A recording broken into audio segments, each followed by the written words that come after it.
And the state expects to get some initial data back in the next few months, but officials say it's going to take longer to actually analyze that data and see results. So that's something we'll keep an eye on. But moving on now, New York is taking a new step toward bolstering the state's services related to mental health. You can now dial 988 if you're experiencing a mental health crisis in New York, and you'll be connected to trained counselors who can help you through that crisis. And if you still need help after that call, those counselors can connect you with more services. It's kind of like 911, but for your mental health. For more on that, WCNY's Dave Lombardo spoke with the Commissioner of the State Office of Mental Health, Dr. Anne Marie Sullivan. Well, thank you so much for joining us, Commissioner. I really appreciate it. Well, thank you for having me. Thank you for bringing this issue forward. Well, so for starters, if someone is going to call or text the 988 hotline moving forward, what should they expect? And who are the New Yorkers that you envision utilizing this hotline? When you contact 988, you're going to speak directly to a crisis counselor. And that counselor is there really to hear whatever your issues are, large or small. So people contact a crisis line like this because they may feel acutely like they want to harm themselves, or they may be a parent who's worried about a child who's in school and is acting differently and they're concerned they're not so interested in school anymore, all the way to an elderly person who may be feeling somewhat depressed and isolated. So it's a crisis support line. It is there for you to call about a crisis, large or small, and to have someone to talk to. The average time that someone's on the phone with someone is 20 minutes. So this is really a crisis support line. Now, if after the time with the crisis support counselor, you feel more services are needed or a referral, they will make that happen. And it will be a very, what we like to call a warm handoff, where they'll make sure that you have someone to make that appointment with and someone to see. And sometimes, if the problem is serious enough and you feel you need someone actually there, then we can deploy some of our other services. But the vast majority of times, about 80 to 85% of calls, support counselor and maybe a warm referral after that. So you can really expect to talk to a live person who will listen and help you deal with whatever your crisis is.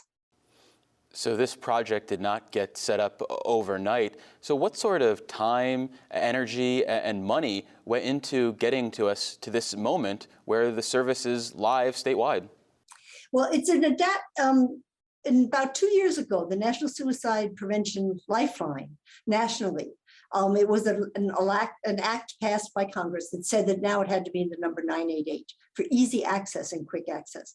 But what that meant for the states was that we had to enhance our call centers so that we could deal with an increased volume and have most of those calls, the vast majority, being answered within New York State. So really the state is funding the bulk of this, and the state will be funding it on an ongoing basis. It also meant that we had to get a whole host of stakeholders.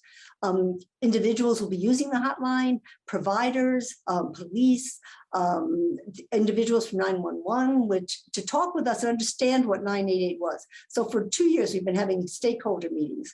And then we've been dealing with the technology of getting our crisis call centers.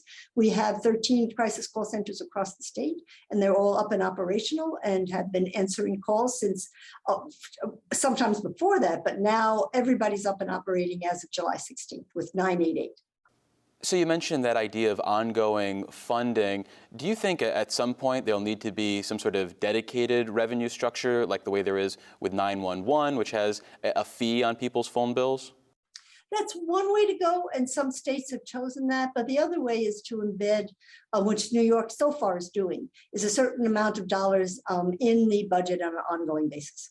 And the commitment that we have from the governor's vision of budget is that 60 million will continue so that we can have the crisis lifeline going. It basically varies by state, whether they do a tax, something similar to 911, or they use state funds. So aside from talking with handsome television personalities, what are you doing to spread awareness of the 988 hotline so people don't automatically default to the 911 option when they're having a crisis? Well, we're putting the word out there in terms of social media. We're putting the word out to all our providers to talk with their clients and the people they work with about it. And we're doing announcements and interviews like this with individuals like you who are interested in 988 to make sure that people start to use it. Because I think that it's catching on. The week before, we had 450, approximately 450 calls a day that went to the National Suicide Prevention. Since July 16th, it's been about 650 to 700 a day. So it's definitely catching on and being used more and more because 988 is simple to remember. And I think also it sounds easy for people to use. It can also text and chat. So obviously you want people to take advantage of this, but if you potentially have new people trying to take advantage of mental health services, it's going to mean more demand on our existing mental health services network, which is stressed, to say the least. So are you concerned at all about overexerting the system by bringing so many more patients potentially online? Well, there is a concern that we make sure that we have all the services that are needed. And I think that we've got great support at this point in time to establish increased services, in particular what we're calling crisis stabilization centers. They will be coming up hopefully by early next year. And we've already awarded 9 grants. And those will provide comprehensive services, both mental health and substance use, for anyone who walks in the door. And those stabilization centers will help work with people for up to 23 hours. There can also be referrals from the 988 line to the stabilization centers.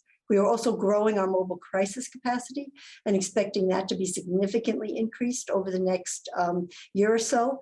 And we are working with all of our clinics and all of our current system to be able to take referrals from 988 if that's necessary. The important thing though about 988 is also that it provides a lot of service just right there on the phone. So when people call, often they find that 20-minute talk or that conversation is something that helps them a great deal. And about 80% of calls are dealt with on the phone. So I think while there will be an increased need for services, we are building the service system. And we are concerned because we all know there's a national workforce crisis, and we're also working to try to engage more and more people in the social services field. Do you have a goal for wait times when people do call the 988 hotline? Because for some people, making that outreach can be a sort of a tentative thing where if they don't immediately get that help, they might give up. Yeah, we look for 3 to 4 rings, so it shouldn't go longer than that. It shouldn't. And by and large, we're pretty good at picking up very quickly on the phone because you're absolutely right. It's very important that people don't sit there and wait or get call waiting or something that says we'll be on the phone. You get picked up right away. You do have an option of asking for Spanish if you're Spanish speaking. Otherwise, we have a language line. Oh, you could go directly to a veterans line. But after that, you get right on the line with the person. There's no waiting. And we monitor that very closely across the state, across the nation. And assuming there is growing demand for this hotline, do you feel like you have the flexibility with the infrastructure right now or the availability to grow moving forward so that you can handle any sort of influx of calls? I think we do. There are various projections. We're at about 650 calls, a little more a day now. Some people think probably by the end of the year, maybe we'll be up to 800, something like that. We're planned for this. So I really do think that we'll be able to accommodate. And we do have the flexibility to expand if we need to. We've hired new crisis counselors. We've trained a lot of crisis counselors. The training is very intense. And basically individuals for 2 months are kind of coached to make sure they know how to do this work. So I think that we're prepared. Now, if it were a huge burst, we would have to get a little more flexible and push. But I think it's been projected out that we should be able to cover the increase in call demand. Well, we've been speaking with Dr. Anne Sullivan. She's Commissioner of the State Office of Mental Health. Commissioner, thank you so much for making the time. I really appreciate it. And thank you so much for giving me the opportunity to talk about 988 and get all our New Yorkers to feel comfortable asking for help.